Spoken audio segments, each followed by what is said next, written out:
ಕೋಟೆಕಾರು ಡಕಾಯಿತಿ ಕೇಸ್ಗೆ ಸಂಬಂಧಪಟ್ಟಂತೆ ಕ್ಷಣಕ್ಕೊಂದು ರೋಚಕ ಅಪ್ಡೇಟ್ಗಳು ಸಿಗ್ತಾ ಹೋಗ್ತಾ ಇವೆ. ಈ ಒಂದು ಪ್ರಕರಣವನ್ನು ತನಿಖೆ ಮಾಡ್ತಾ ಹೋಗ್ತಾ ಇದ್ದಂತೆಯೇ ಬೇರೆ ಮಗ್ಗಲುಗಳು ಇಲ್ಲಿ ಕಾಣಿಸೋಕ್ಕೆ ಸಿಗ್ತಾ ಇವೆ. ಎಲ್ರಿಗೂ ಕೂಡ ಈ ದರೋಡೆಕೋರರಲ್ಲಿ ಒಬ್ಬ ಕನ್ನಡದವನು ಅಂತ ವಿಷಯ ಇದ್ದಿದ್ದೇನು, ಮುಂಬೈನ ಧಾರಾವಿ ಸ್ಲಮ್ನವರಿವರು, ಕೆಲವರು ತಮಿಳುನಾಡು ಮೂಲ ಕೂಡ ಅವ್ರಿಗೆ ಇತ್ತು, ಇದೆಲ್ಲ ಮಾತಿತ್ತಲ್ಲ. ಇದರ ನಡುವೆ ಒಬ್ಬ ಬ್ಯಾಂಕ್ ಒಳಗಡೆ ಬಂದಾಗ ಹಿಂದಿಲಿ ಮಾತಾಡೋದು, ಬೇರೆ ಭಾಷೆಯಲ್ಲಿ ಮಾತಾಡೋದು, ಎಲ್ಲ ದೂರ ಸರಿರಿ ಅಂತ ಹೇಳೋದು ಎಲ್ಲ ಮಾಡ್ತಾ ಇದ್ದ. ಆದರೆ ಆಚೆ ಬಂದ ಮೇಲೆ ಒಬ್ಬ ಮಾತ್ರ ಕನ್ನಡ ಮಾತಾಡ್ತಾ ಇದ್ದ. ಇನ್ನು ಒಂದು ಸ್ಫೋಟಕ ಸುದ್ದಿ ಇಲ್ಲಿದೆ. ಸಿಕ್ಕಿಬಿದ್ದಿರ್ತಕ್ಕಂಥ ಮುಂಬೈನ ಧಾರಾವಿ ಗ್ಯಾಂಗ್ನಲ್ಲಿದ್ದಾನ ಒಬ್ಬ ಲೋಕಲ್, ಅಂದರೆ ಸ್ಥಳೀಯ ಮಂಗಳೂರಿನ ಕನ್ನಡಿಗ ಒಬ್ಬ ಈ ಗ್ಯಾಂಗ್ ಜೊತೆ ಲಿಂಕ್ ಇಟ್ಕೊಂಡು ಬ್ಯಾಂಕ್ನ ರಹಸ್ಯಗಳನ್ನು ತಿಳಿಸಿ ದರೋಡೆ ಮಾಡೋಕ್ಕೆ ಹೆಲ್ಪ್ ಮಾಡಿದ್ನ ಅಂತ. ಆ ಲೋಕಲ್ ಜೊತೆ ಲಿಂಕ್ ಇಟ್ಕೊಂಡೇ ಇವರೆಲ್ಲ ಒಂದು ಡೀಲ್ ಮಾಡ್ಕೊಂಡಿದ್ರಾ. ಇದೀಗ ಪೊಲೀಸರು ಎನ್ಕ್ವೈರಿ ಮಾಡೋಕ್ಕೆ ಶುರು ಮಾಡಿದ್ದಾರೆ. ಸಿಕ್ಕಿಬಿದ್ದಿರ್ತಕ್ಕಂಥ ಕಿಂಗ್ ಪಿನ್ ಮುರುಗುಂಡ ಥೇವರ್ನ ಡ್ರಿಲ್ ಮಾಡೋಕ್ಕೆ ರೆಡಿ ಆದರು ಇವರೆಲ್ಲರೂ ಕೂಡ. ಮುರುಗುಂಡ ಥೇವರ್ ಇದ್ದಾನಲ್ಲ, ಇವನನ್ನು ಇದೀಗ ಡ್ರಿಲ್ ಮಾಡೋಕ್ಕೆ ರೆಡಿಯಾಗಿದ್ದಾರೆ.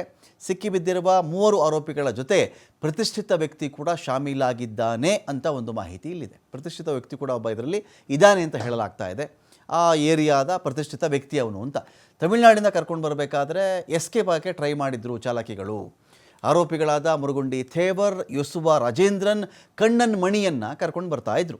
ಉಳ್ಳಾಲ ಇನ್ಸ್ಪೆಕ್ಟರ್ ಬಾಲಕೃಷ್ಣ, ಸಿಬ್ಬಂದಿ ನಿತಿನ್, ಆಂಜಿನಪ್ಪ ಮೇಲೆ ಇವರೆಲ್ಲ ಸೇರ್ಕೊಂಡು ದಾಳಿ ಮಾಡೋಕ್ಕೆ ಟ್ರೈ ಮಾಡಿದ್ರು. ಕೂಡಲೇ ಆರೋಪಿ ಕಣ್ಣನ್ ಮಣಿ ಕಾಲಿಗೆ ಫೈರ್ ಮಾಡಿದ್ದಾರೆ ಸಿಸಿಬಿ ಇನ್ಸ್ಪೆಕ್ಟರ್ ರಫೀಕ್. ಕರ್ನಾಟಕ ಕೇರಳ ಗಡಿ ಭಾಗದ ಅಲಂಗಾರಗುಡ್ಡದಲ್ಲಿ ಪೊಲೀಸರು ಫೈರಿಂಗ್ ಮಾಡಿದ್ದಾರೆ.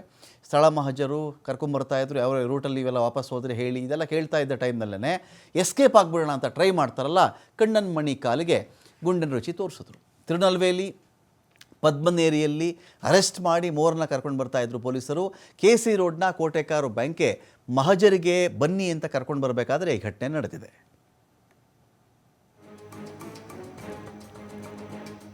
ನೋಡಿ, ನಮಗೆ ಅಂಥದ್ದೇನು ಡೌಟ್ ಇಲ್ಲ ಸ್ಥಳೀಯರು ಇದ್ದಾರೆ ಅಂತೇಳಿ. ಆದರೆ ಒಂದು ಕನ್ನಡ ಒಬ್ಬರು ಮಾತಾಡ್ತಿದ್ದಾರೆ, ಹಾಗೆ ಏನಾದರೂ ಇರಬಹುದು ಅಂತ ಒಂದು ಡೌಟ್ ಅಷ್ಟೇ, ಏನೂ ಇಲ್ಲ. ಸ್ಥಳೀಯರ ಬಗ್ಗೆ ಏನು ನನ್ನ ಮರೆಯಿಲ್ಲ. ತನಿಖೆ ಮಾಡ್ತಿದ್ದಾರಲ್ಲ, ಒಂದು ವಾರದಲ್ಲಿ ಗೊತ್ತಾಗ್ಬೋದು ಯಾರಿದ್ದಾರೆ ಅಂತೇಳಿ. ನಾವು ಚಿನ್ನ ಅಡವಿ ಇಡುವಾಗ ಅವರಿಗೆ 80% 90% ಹಣವನ್ನು ನಾವು ಕೊಡ್ತೇವೆ. ಅವ್ರದ್ದು ಹಣ ನಮ್ಮಲ್ಲಿ ಬಾಕಿರೋದು 10% 5% ಇರೋದು. ಅವರಿಗೆ ನಿನ್ನೆ ಒಂದು 300-400 ಜನ ಬಂದಿದ್ದರು. ಅವರಿಗೆಲ್ಲ ನಿಮಗೆ ಚಿನ್ನಕ್ಕೆ ಚಿನ್ನ ನಿಮಗೆ ಎಷ್ಟಾಗ್ತದೆ ಅಷ್ಟು ನಾವು ಕೊಡ್ತೇವೆ ಅಂತ ಹೇಳಿದ್ದೇವೆ. ಮತ್ತು ನಿನ್ನೆ ರಾತ್ರಿ ಈ ಮಾಹಿತಿ ಸಿಕ್ಕಿತಲ್ಲ ನಮಗೆ, ಎಲ್ಲ ಹಿಡಿದಿದ್ದಾರೆ ಅಂತೇಳಿ. ಇವತ್ತು ಎಲ್ಲರೂ ಸಹಕಾರ ಕೊಟ್ಟಿದ್ದಾರೆ, ಸಮಾಧಾನದಲ್ಲಿದ್ದಾರೆ ಎಲ್ಲರೂ. ನೋಡಿ, ನಮಗೆ